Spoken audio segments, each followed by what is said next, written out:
Alors, aujourd'hui, nous allons voir ensemble comment pratiquer une mesure fiable et certaine lors d'opérations de VAT, vérification d'absence de tension. Quelques explications très simples sur mon grand tableau s'imposent. Grand U égale grand Z, petit h fois I. Ici, vous avez le courant I qui traverse l'impédance ZC, créant une différence de potentiel. L'appareil mesure la différence de potentiel U entre le contact réel et le contact fictif. Certains éléments comme la hauteur, la position de l'appareil ou la présence de champs perturbateurs peuvent altérer la mesure de cette différence de potentiel. Vous me suivez ? Alors tout d'abord, je vous propose de faire plus ample connaissance avec cet appareil qui vous sert à faire la mesure, mais que vous n'avez peut-être pas démonté. Je pratique l'opération. Là se trouve la tête, la partie capacitive qui est le contact réel. Les témoins lumineux et sonores sont situés à ce niveau de l'appareil. C'est le côté maslot, le contact fictif de l'appareil. Ah, apparemment vous avez un problème d'image à la réception. Je sors ma zapette magique, ça n'a pas l'air de mieux fonctionner. Je regarde du côté des piles, j'en ai toujours sur moi. Ça fonctionne de nouveau. Voilà d'où venait le problème. Bien utile ces piles. Dominique, bonjour. Bonjour Michel. Nous venons de constater l'importance des piles depuis notre écran de contrôle. De ton côté, as-tu pu faire vérifier les piles sur ton appareil? Oui, bien sûr.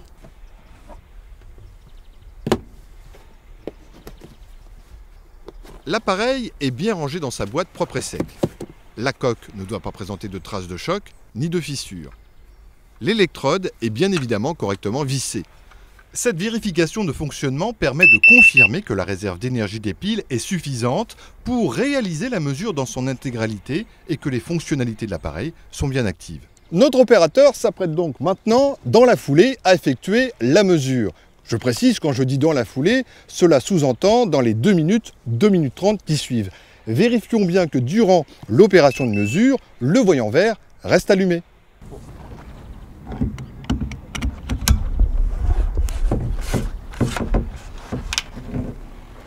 Anthony, notre opérateur, est donc sur le point d'effectuer sa mesure. Mais attention, sommes-nous sûrs qu'il y a bien 1 mètre minimum de distance entre lui et tout objet métallique? Apparemment, non. En effet, et vous pouvez le constater sur le schéma, le détecteur doit être éloigné de toute masse métallique d'au moins 1 mètre.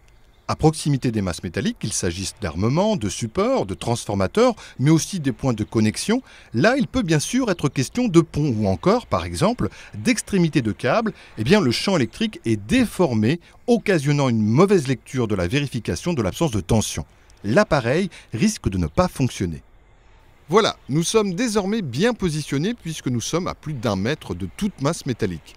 Notre opérateur peut donc continuer d'effectuer sa mesure.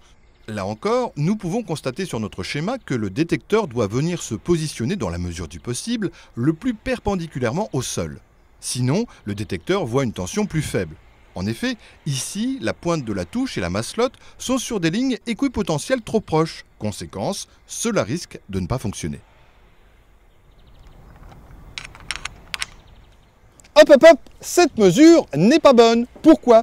Eh bien, il faut qu'Anthony reste en contact avec sa perche au moins 3 secondes avec chacun des conducteurs de la ligne. Pourquoi au moins 3 secondes, me direz-vous? C'est une bonne question et je m'empresse d'y répondre. Cela équivaut au temps de charge du conducteur au sein de l'appareil. Il est donc obligatoire de laisser le temps nécessaire, au moins 3 secondes, afin de permettre à l'appareil d'effectuer une mesure correcte.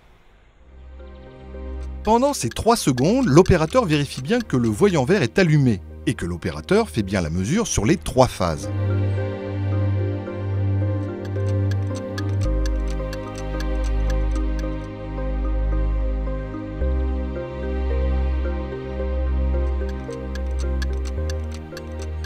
En résumé, pour effectuer une bonne VAT, je réalise l'autotest avant et après la mesure.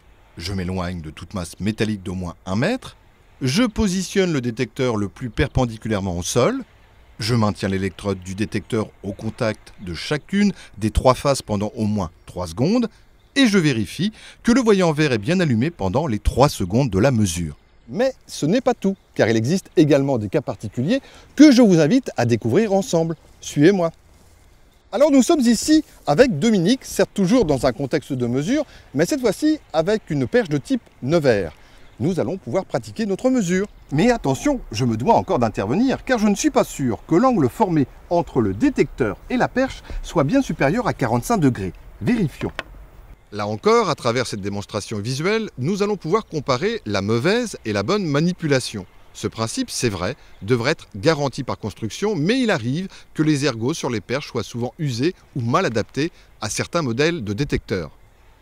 Lorsqu'on veut faire une VAT avec une perche de type Nevers, on doit donc s'assurer que le détecteur de tension et la perche isolante forment un angle supérieur à 45 degrés, et ce afin que l'appareil de mesure soit bien perpendiculaire aux lignes équipotentielles déformées par la perche.